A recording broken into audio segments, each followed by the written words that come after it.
Fantastic. Right. Kia ora, everyone. As I said, this is going to take you through the kind of key results. It was really exciting to do this research. Community conservation is very dear to my heart.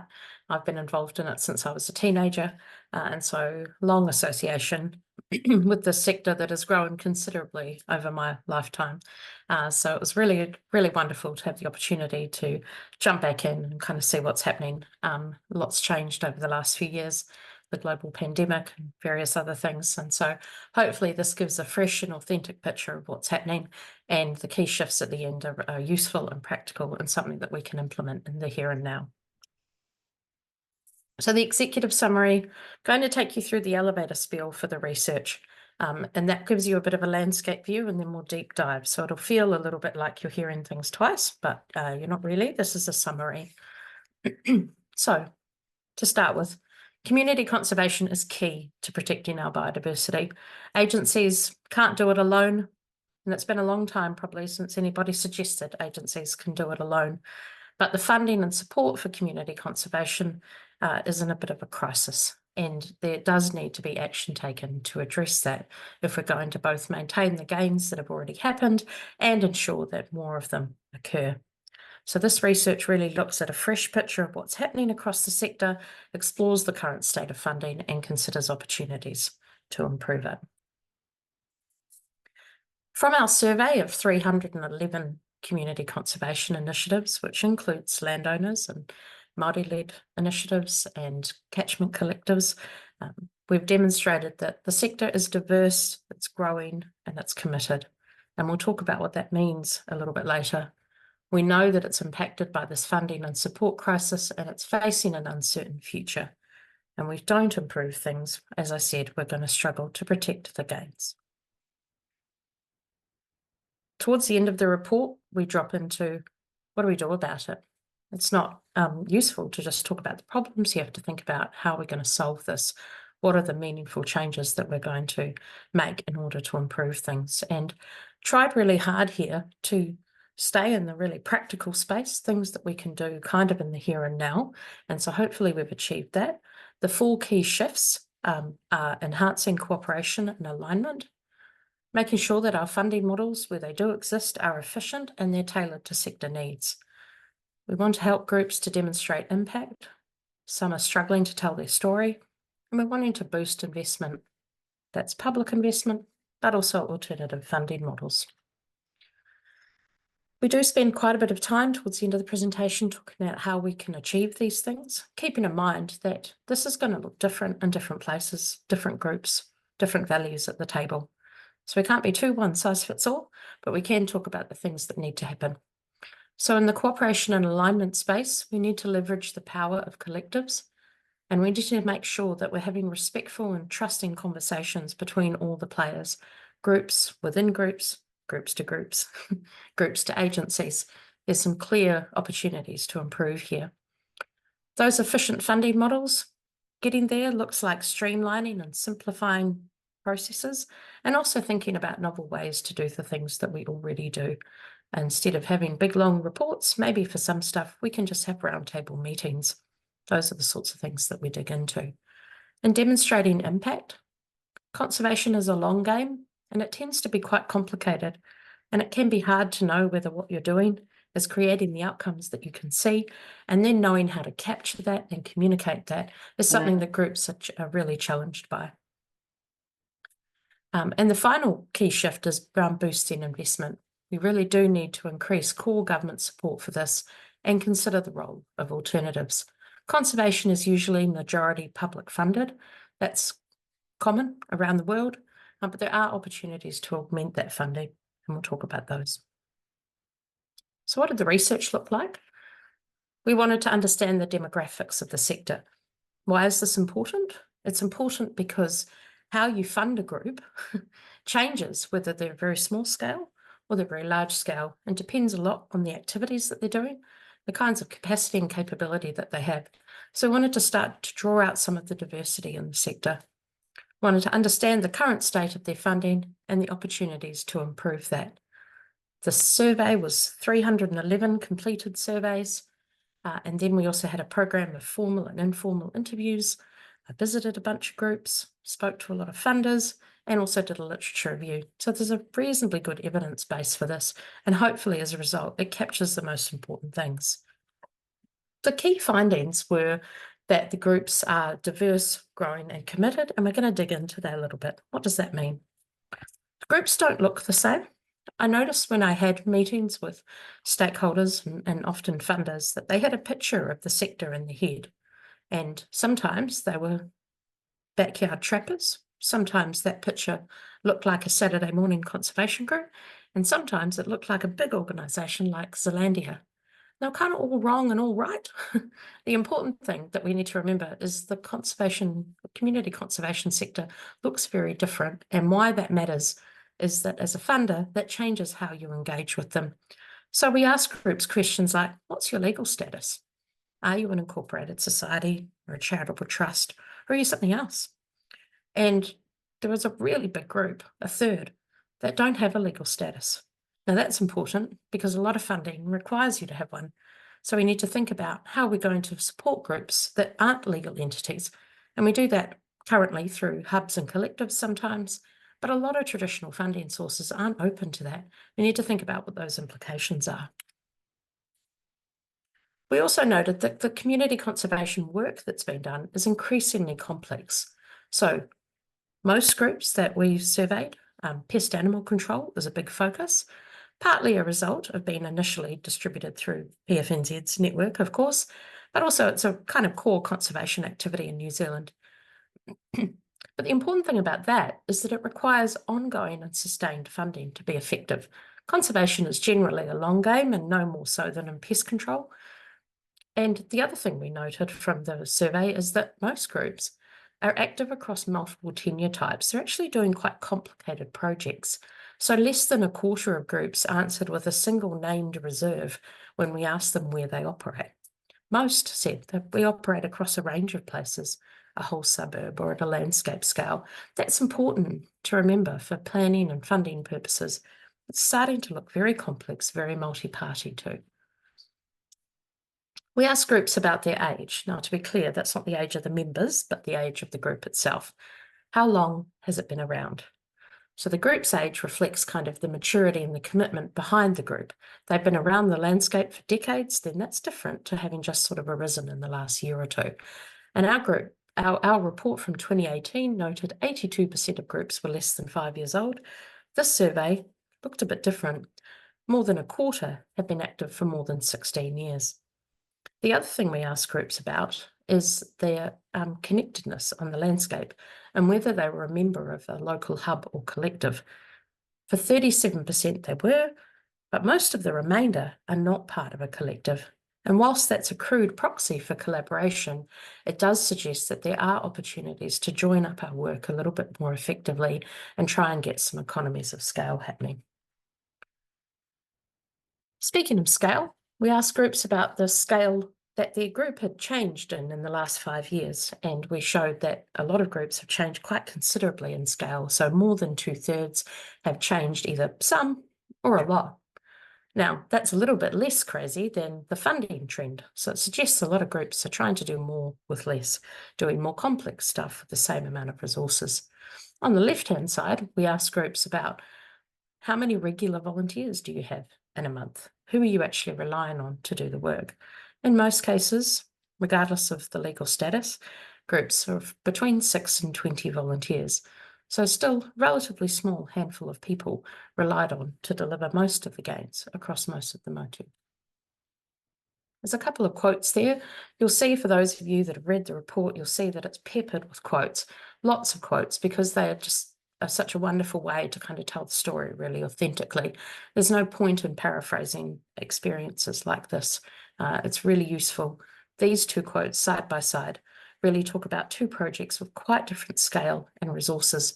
And that really feeds into the next point, which is a table called the Initial Taxonomy of Community Conservation Groups. So we kind of divided what we saw in terms of the characteristics of groups into 5 areas.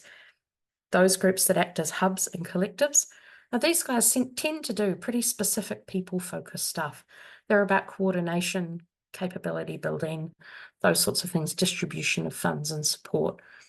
And all of those 5 different types of groups, which you can read in your own time, or you can read in the report, the important thing about them is that they're different and they have different support needs. And it's really useful for funders to understand those different characteristics if they don't already, and think about how they can tailor their funding programs to meet the needs of groups operating at different scales. In terms of the second aspect, we asked groups how they were feeling in terms of funding and support. And I suppose I should mention here, funding and support is separated. Funding is money, support, all the other things that happen that support groups, all of the advice from agencies. It's really important to recognise the dependency between community conservation and the agencies that support it, but also to understand that sometimes that support is in kind or ad hoc, but it's all a really important part of the picture. So we asked groups how they were going in terms of funding. So over the last 5 years, most groups have had stable or increased funding. Now, a lot of groups are very aware that that's changing. So for groups either that were directly or indirectly in receipt of things like Jobs for Nature funding, they know that that's changing. There is important to recognise as well that there's a big chunk of groups that actually have really limited funding needs. So 16% said we've had no funding whatsoever in the last 12 months, and then another 25% got less than 5,000. So a relatively small amount of money to keep quite a lot of these groups going. We asked groups about not just the funding sources, but also the impactfulness of that funding. Now, lots of groups draw support from a range of areas, but if they lose one, it sometimes looks quite different than if they lose another that might be less impactful. So we ask groups, what are your sources of funding and what are the most impactful? And so the important things to take home from this is that government grants constituted, that includes councils, constituted 71% of the funding, as in 71% of groups cited that they got support from government. That's a really important factor to keep in mind. And I should also say that more than 100 recognised councils specifically as sources of funding. And in a lot of cases, that was also the most impactful funding. Business and philanthropy, a little bit more variable, but groups were very clear that in-kind support is critical, but they also noted that for a lot of them, putting their hand in their own pocket was important to keeping on going. And that might be reflective of preference, as in not engaging with funding processes, or unmet need. So for a lot of groups, they just don't want to engage with the funding system. Can't be bothered, got better things to do.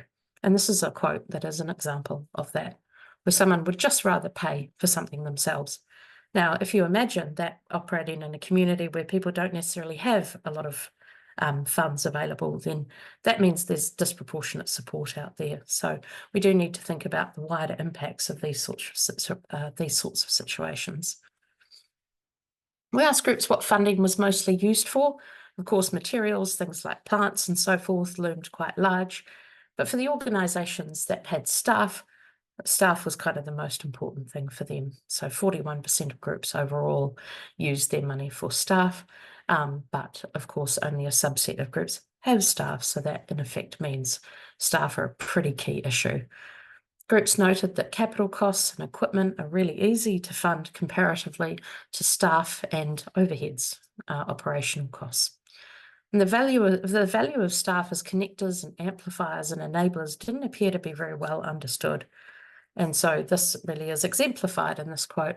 While people understand about giving for tree planting, they're less likely to understand the importance of having a paid person to organise the activities, prepare the sites, oversee and train volunteers, monitor survival rates, write reports, purchase trees, etc., and equipment. And so going back to whether or not groups want to engage in the funding system, for a lot of them, the time and effort required just isn't worth it. So there was a lot of comments around disproportionate funding processes, or feeling that the frustration is that they spend a lot of time and then often don't get awarded. So that money, that the hours embedded in that are gone, and they struggle to even find where to apply in the first place. And I think this quote is probably my favourite one of the research because it's just so pointed, but it really does demonstrate the level of frustration that came through in the rest of the answers, which is that all groups really need is one person who is happy to spend their precious time ploughing through the ghastly paperwork. Do the people who are paid to create these applications ever think they could focus on simplifying or streamlining the paperwork to be more user-friendly for applicants? So for groups, we asked them, what are your key challenges around funding? And the most commonly cited issue was actually just knowing where to apply. But there were also other issues, like there's just not enough in the pot. Completing applications is really hard. Our volunteers don't necessarily want to do the boring paperwork. They want to be out planting trees and trapping and weeding and all of those sorts of things. And then struggling with eligibility of costs and short-term funding. So funding that's short-term means that whatever effort is expended on getting a bucket of it, that effort has to be then expended again and again and again. And again, for groups, strict funding criteria being problematic, been feeling like they're being told what they need as opposed to being able to ask for what they need. So finally, we note that community nature conservation is facing an uncertain future. We ask groups how long they can persist on current secured funding. There's a high level of uncertainty. A quarter of groups weren't really sure. Another quarter said it would be within the year that they would tank. There's another chunk, about a quarter, who can persist beyond 5 years. That tended to be comprised of long-standing charitable trusts, potentially with other sources of income, or also those groups that actually didn't have any need for external funding. A lot of landowner-led initiatives will be in that space of relatively limited funding needs. The second thing that came through in this area of the survey is the mismatch of expectations. So groups are really struggling to demonstrate their value and tell the story. We ask groups what the things are that challenge them about telling their story, and we got lots of really fascinating insights. But funders and agencies want compelling impact. They want a strong value proposition to put their money to. And so we're seeing this challenge of groups struggling with reporting and demonstrating a value, but funders being really keen to see it. And probably there needs to be support in that space because it is complicated. It's not straightforward. Attribution is hard in complex ecological systems, and there is a sense that the sector are really struggling to meet that need. Not all of them and not all of the time, but definitely lots of them, lots of the time. So then the question is, what do we do about it? I want to be really clear about these key shifts.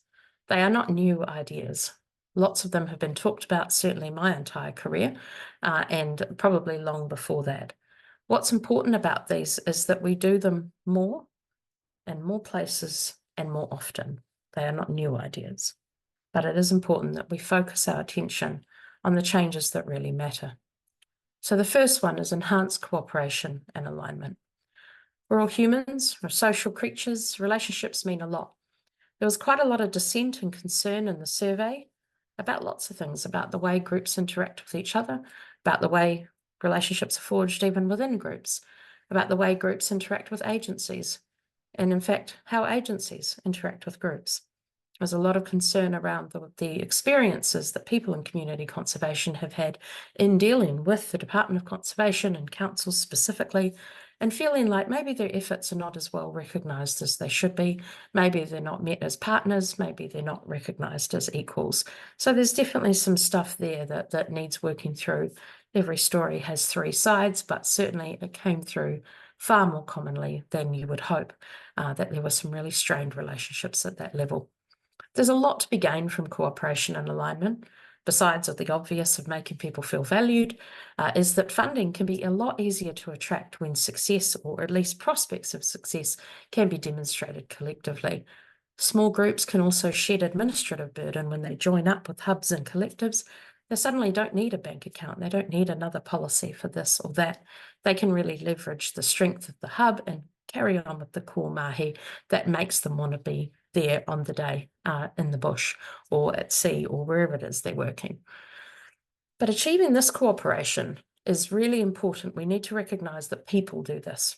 And there's a real sector vulnerability with the reliance of this happening by volunteers. And we go into that a little bit in the second bit, but do keep that in mind. Collaboration, cooperation, alignment takes people and takes energy and takes long-term relationships. So after each key shift, we've dug into what groups, funders, and agencies can do.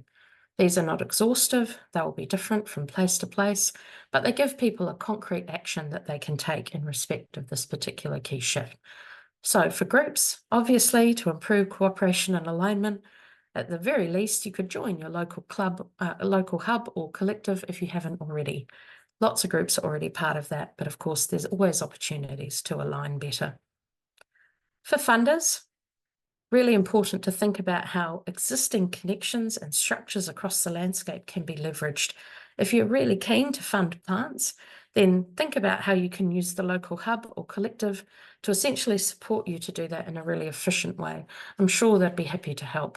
For agencies, the most important thing I would say, having been on the receiving end of the feedback on the survey, is to really make sure that those engagement strategies with the community conservation sector are sound, and that the people on the front line that are carrying those out actually have the skills to undertake what is sometimes a really tough job of engagement and make people feel valued and build these long-lasting relationships.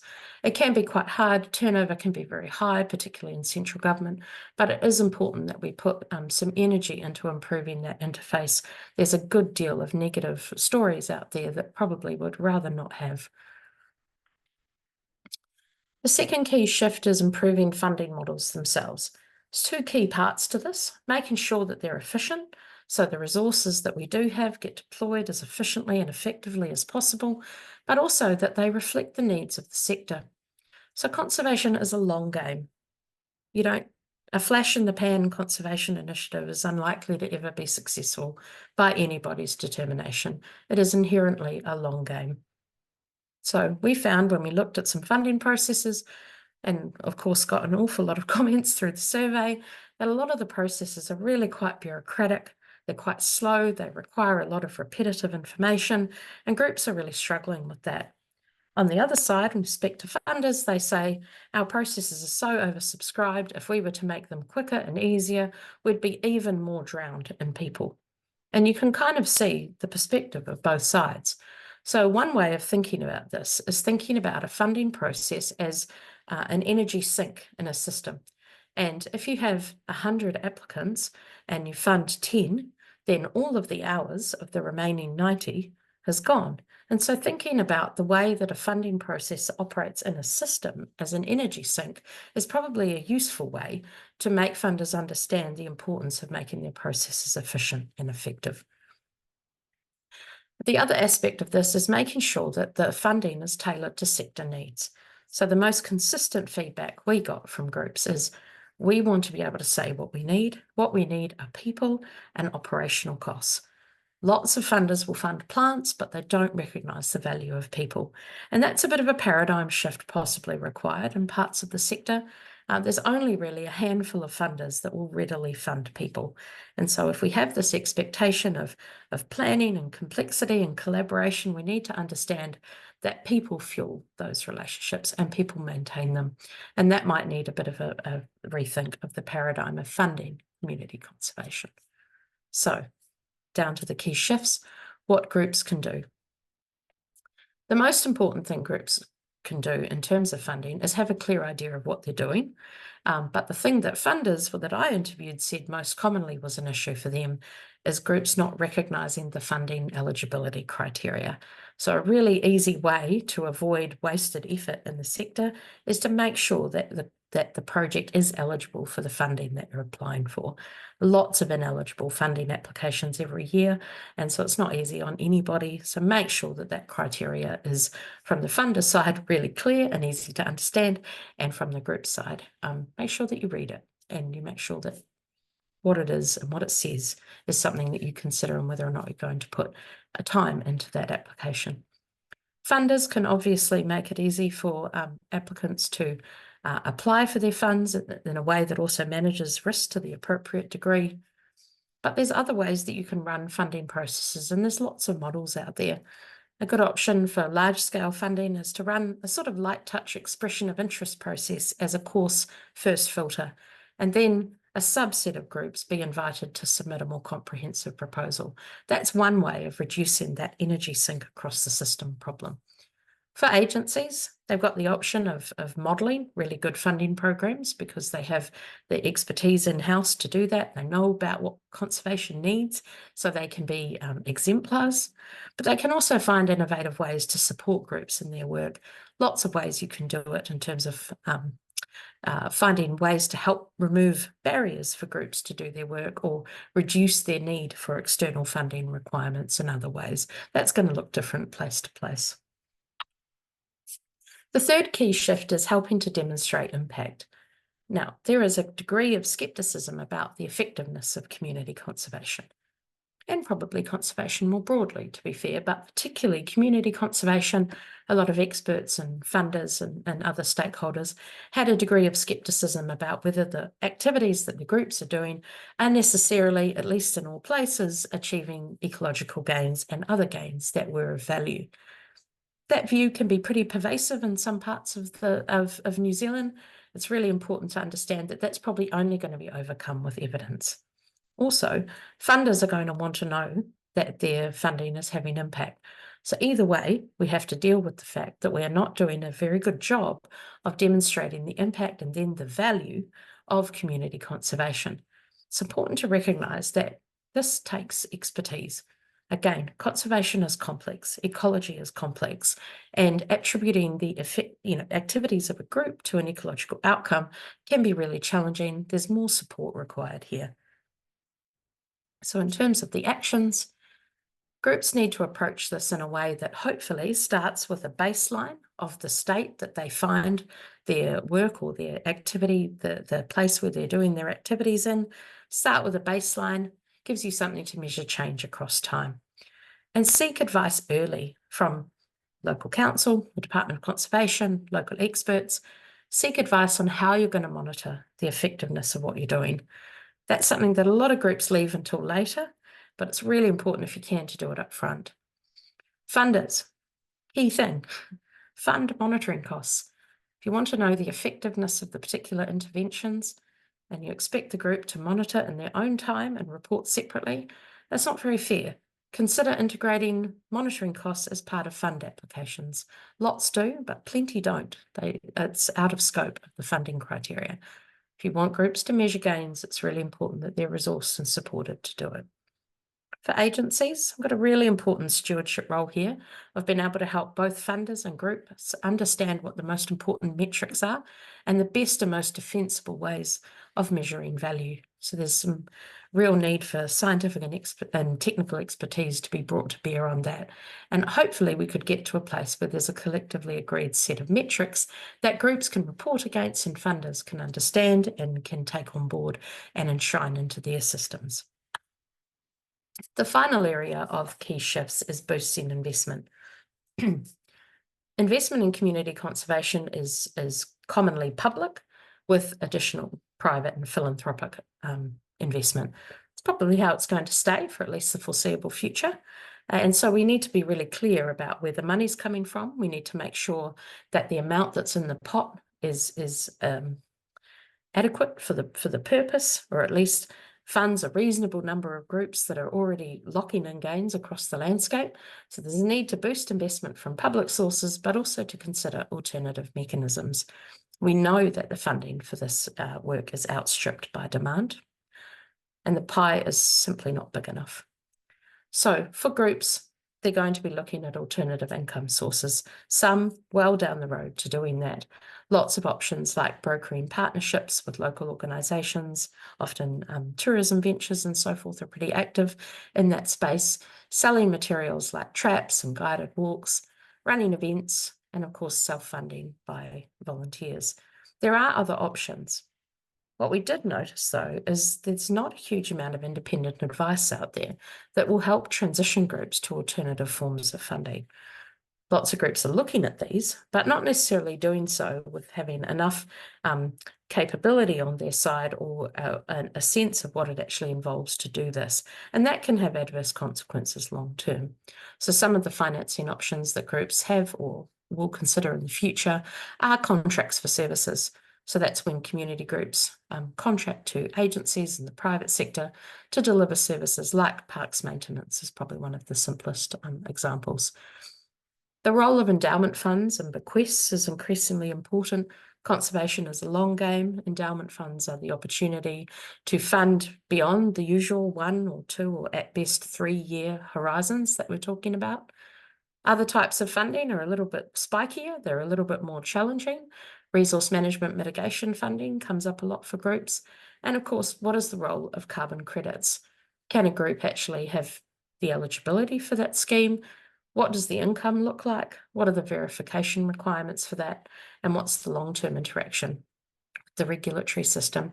It's not a huge amount of independent advice in this space. So there is an information gap. I think if we're going to transition community conservation away from a grant-dependent model that it's currently in, or at least partly away, then we're going to need to have some advice on that. Really practical, step-by-step advice to allow groups to explore the options that are realistic for them and what their resulting risks and benefits are, the things that groups need to think about. So you'll see that the report starts this at a very, very small scale, but recognises that this information gap is something that could be fixed and could be fixed in the near term and probably does need to be. So with that, I'll conclude and I will finish the presentation and go back for questions. Thank you very much for listening. Thanks heaps, Marie. That was awesome. There's some fantastic food for thought in there. Yeah, we've got some time for questions, and I suspect we'll have some goodies. We've got a couple in the chat, but if you would like to just ask a question direct to Marie, feel free to just use the raise hand. So if you click on React at the bottom of your screen, you'll find a little hand button there. But first up, we've got one from Ian, Marie. Of the points made, what do you view as the most important thing to improve to make the allocation of future funding more enduring and efficient? So out of all of those points that you've made, what would you say is the most important? Well, it's tricky, isn't it? Because it does depend on, at a group level, how much they're embracing those shifts overall. I think the investment gap in nature conservation is a really obvious area for improvement, and figuring out how to improve the quantum available for this sort of work is going to be really key. I do think we need to be realistic about the sources for that. Probably it will always be majority public funded, and that might be through a process of hypothecated taxation or other. But to me, that's an obvious area where we do need to do a lot of work. But I think if you don't have good collaboration in place and you don't have efficient distribution models and you don't have people power on the ground and you don't have adequate systems of demonstrating impact, you're unlikely to be able to sustain increased investment. So to me, recognising the interdependence of those solutions is really important. Thanks, Marie. Ian, does that answer your question? Got anything follow up? I couldn't have put that better myself. Fantastic and brilliant to see you doing this mahi, Marie. Awesome. Thanks, Ian. Thanks, Ian. Any other questions? Feel free to just pop your hand up. Oh, here we go. One from Jeffrey. You do not mention much governance. How important did governance of community groups come into your research? Or how much? Hi, Jeffrey. We didn't focus on governance that much. It came up in a couple of areas in the survey specifically around the types of in-kind support that groups would like. Governance featured as I think maybe 5th or 6th tier need that they identified. I think it's an important area, and it probably does come into key shift 1 around the ability to collaborate and so forth. For a lot of these groups, they're very small and it probably doesn't feature much, but collective governance probably is the underlying point about key shift 1. For groups that might struggle with governance, I would suggest some of them might not even know that it's an issue. They might not see it as an issue. They might see it as the that if they just got the money, everything would be okay. So I think you're quite right that it is a really important issue, but it's not a significant focus of the survey. Awesome. Got a question from Matt here, Marie. Have you looked at the effectiveness of fundraising and the credibility of arts groups and social groups who are also pursuing donations? Is there anything more for us to learn about how they engage? Yeah, thanks, Matt. From my perspective, I think there is more work to do on how we boost investment, and there are learnings from other sectors that can be adopted into conservation. Probably there's also learnings from conservation for those sectors, and that really comes into that 4th key shift around figuring out what alternative funding models look like and how we do a better job of the models that already exist. I think there is some stuff to learn from other sectors. Nice one. Neil, you've got your hand up. Do you want to ask your question? Yes, thanks. So, kia ora, Marie. Great stuff as always. I like the idea of alignment, and I think one of the challenges, and I've been on both sides of this equation, I've sought funds and sought to dispense funds, and getting that alignment between the objectives of the community groups and the funder is, I think, part of the secret here. Have you got any kind of advice that you would give, particularly to the funding groups, but also to the community groups, as to how they can find out whether the likelihood of their being funded is raised by something they could do, they can do something about? Yeah, alignment is interesting, isn't it? Because you've got the realities of volunteerism, in that people will do the things that matter to them, and alignment with national biodiversity goals or the particular concerns of the funder or even the agency, even if they're working on their land, can be really kind of vexatious, right? So I think that's kind of an important caveat on anything I'm going to say, is recognizing that people are doing things under their own steam, not always open to being panel beaded into an alternative way of working. Sometimes there's a net benefit to doing that, but sometimes groups can get skewed in their objectives by chasing different funding. And I think there's promises and perils to alignment. I think where it probably has the most power to drive better outcomes is where there's a technical, scientific, and, to Jeffwa's point, around governance underpinning to it. So agencies in the community get together and develop collective strategies that drive work, and over time groups tend to naturally kind of fall into alignment with the broad objectives of that. But I don't think it's that successful usually to redirect a group's efforts proactively. I think there's real risk to that usually. So sometimes agencies are in the position of making sure there's not direct harm arising, but accepting that sometimes there's a neutrality in the effectiveness because of that non-alignment. So I think it's a pretty complex space to manage voluntary effort. Yeah, if I could just make a final comment. I was going to say it's a bit like a marriage broker service, and with all the perils that entails, but perhaps we should think about it in that kind of way. How can we align the interests so that we do get, and raise and manage expectations at the same time? Thanks.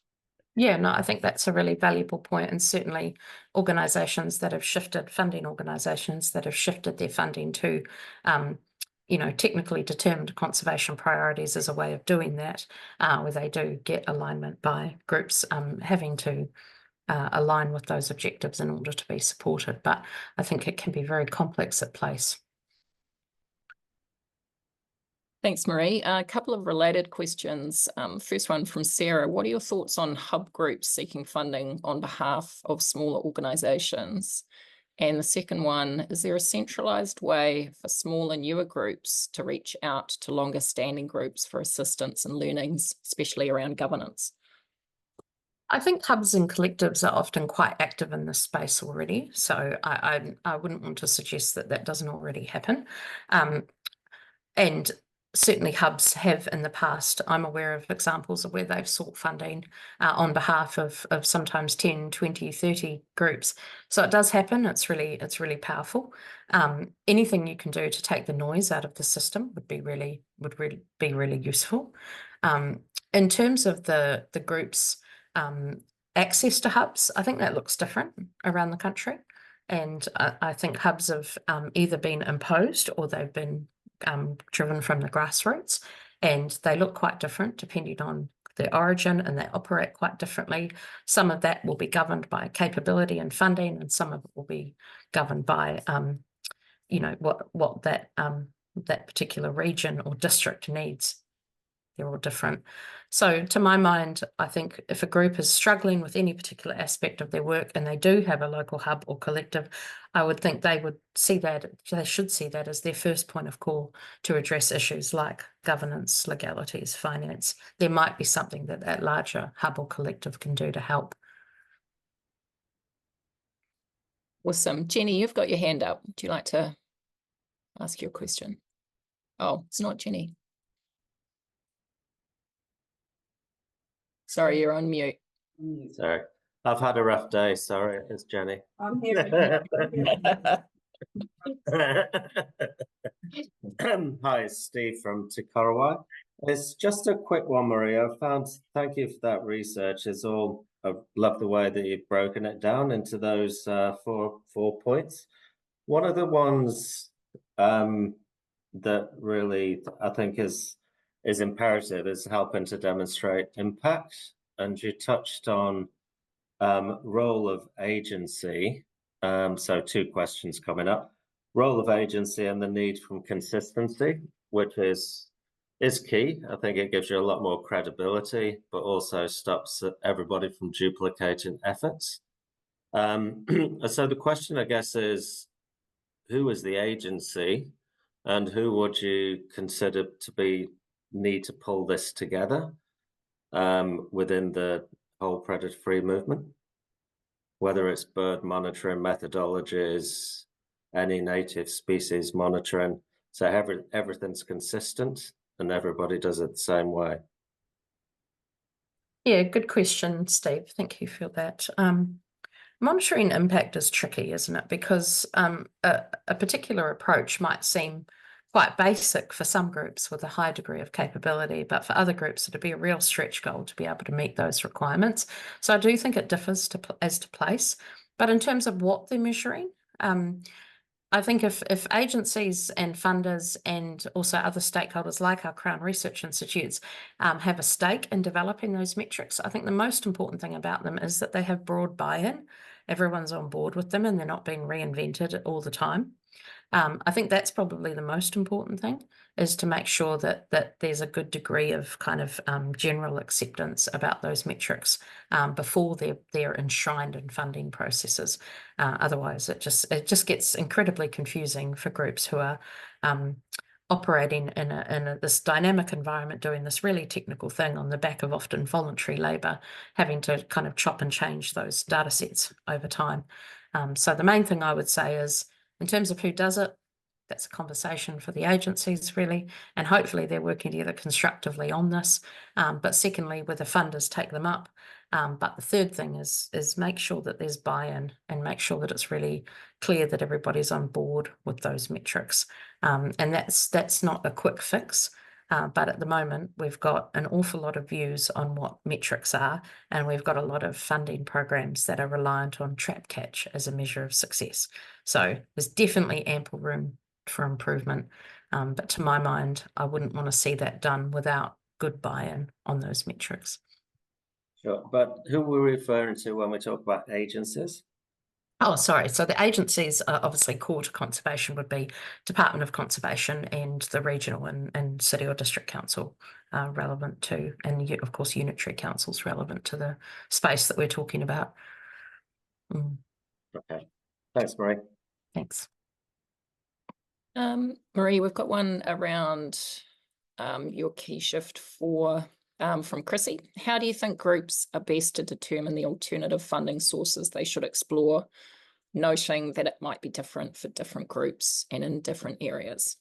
Yeah, thanks, Chrissy. Chrissy's from Auckland Council. Look, I think I'm very conscious that this research, being at a national level, has a really obvious practical implication, a particular context and a little bit of a region in the country, right? And everybody's context looks different. I guess the point I'm making with the alternative funding models is not that groups should explore them. It's up to groups what they do, or that they're there or they're not there. I think the issue is groups need support to explore these models, and they are actually a step change for a lot of organisations. They might have a picture in their heads of these alternative income sources, but they might not actually understand the realities of bringing those income sources around. So I think we need to think about how to support that. That's going to look different place to place. Agencies may be able to support here with existing support programs, but really there's a lack of independent advice on how prospective these different income sources are. And I think providing groups with resourcing and support and a platform to understand the promises and perils of different income sources would be really useful. And I think how that's delivered is probably the next conversation.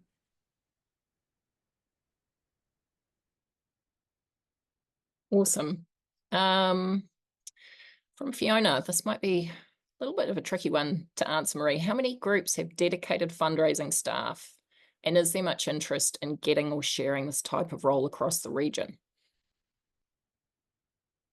A lot of groups that have staff have dedicated giving or funding assistance. In fact, there's a sort of a circularity sometimes around getting money for staff members to raise money to get staff members, and anyone who's worked in the not-for-profit sector knows about the circularity of that. I would say there's not that many across the conservation sector. The larger, maybe the sanctuary-based kind of groups would tend to have that kind of resource.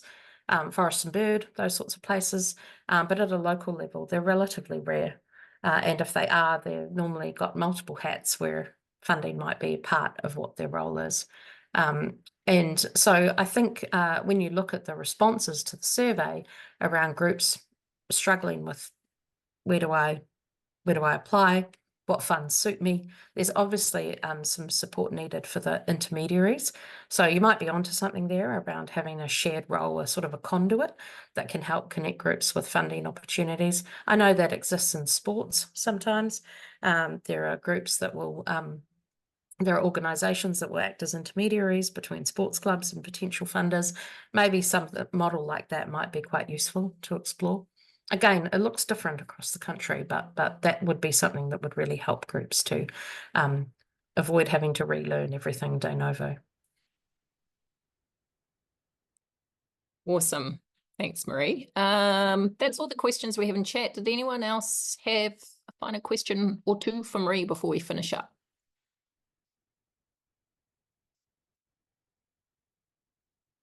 Is there fundraising training available anywhere or collaborative groups where fundraising learnings can be shared?